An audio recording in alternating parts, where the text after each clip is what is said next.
exponential smoothing.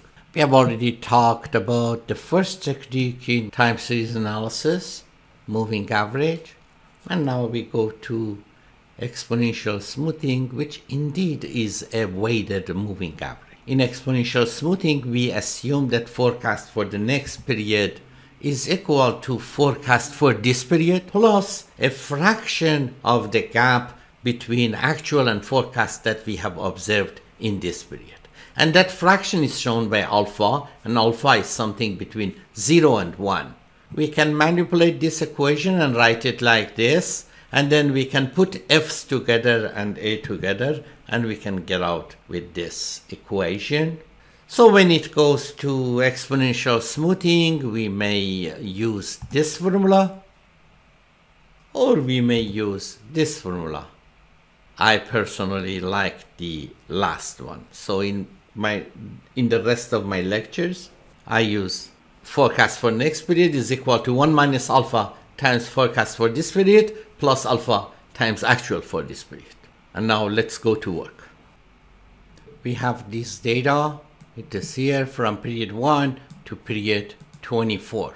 I assume an initial alpha of 0.5. For forecast of the first period, I have several options. For example, I can compute the average of all data that I have, or instead of average, I can compute intercept using regression of my demand values and the time periods. That can also be assumed as my forecast for the first period. So, average of all periods or intercept of the regression line as my forecast for the first period, but I want to make it simpler, and I just assume forecast for the first period is equal to actual for that period, and that's it. Forecast and actual for the first period are the same, and therefore no matter what alpha is, forecast for next period will be the same as this too.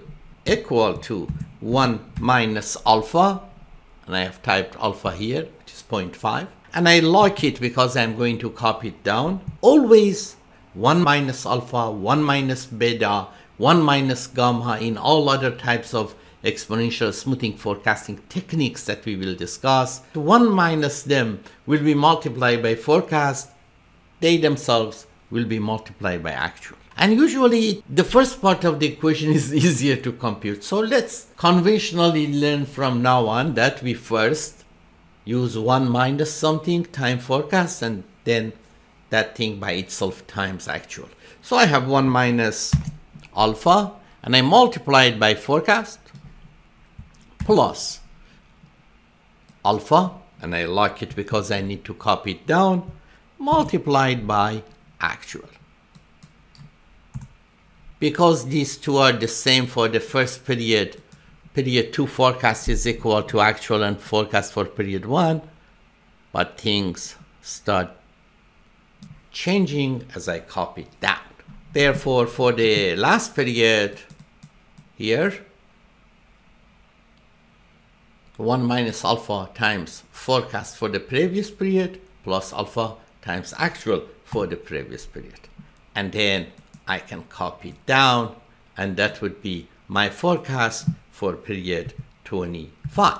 Now in moving average and also in exponential smoothing, as soon as I forecast for next period, the period that I don't have any data for it, if I want to go beyond that for period 26, 27, 28, I simply assume that forecast for these periods are equal to the forecast for the previous period. Therefore, that would be a straight line for other periods. I will take this one and bring it a little bit down, and that is my forecast for next 4 periods.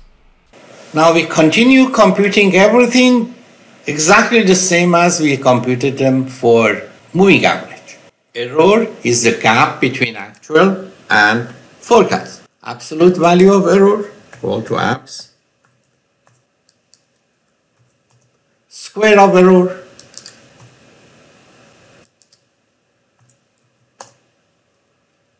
Absolute value of error divided by actual data. And then copy them down.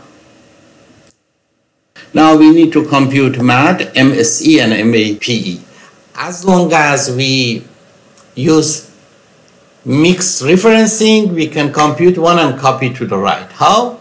Compare equal to average of absolute difference, colon, another E5 comes up, and then I put a dollar sign in front of the first E5.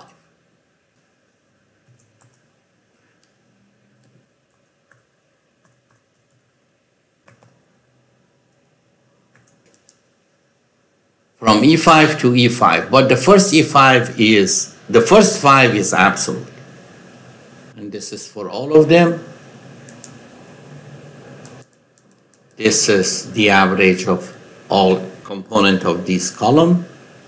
This is the average of up to period 10 of that column. Now if I just take this one and copy to the right, because that is mixed referencing, it goes from column E to column F. And then I can copy it down. And this is MSE.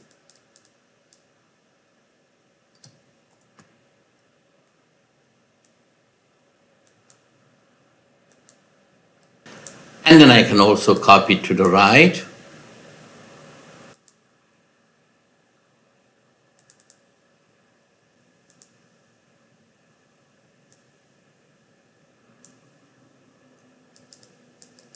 And that is average of the absolute value of error divided by actual. We have everything. Tracking signal is also simple, equal to summation of all errors from here to itself. And make the first one absolute, D5, make it $5 to D5. That is the average of those numbers divided by MAD. Enter, copy it down. In a situation like this, because something is divided by 0 and it's an error, we can go here and type if error, that is one word, and then we put our statement over there, comma, nothing. And that will put nothing over there, but when we copy it down, other things will be pasted. Now, this is my MAD, this is my MSE, and this is my MAPE or my MAD. We said that if we use MAD net forecasting technique, then standard deviation of forecast is 1.25 multiplied by MAD.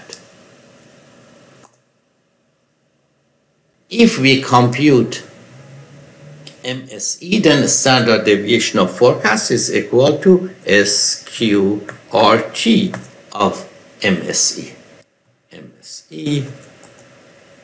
And if we are using MAPE, that would be again 1.25. So I copy this and I paste it over there and I add to the decimal points.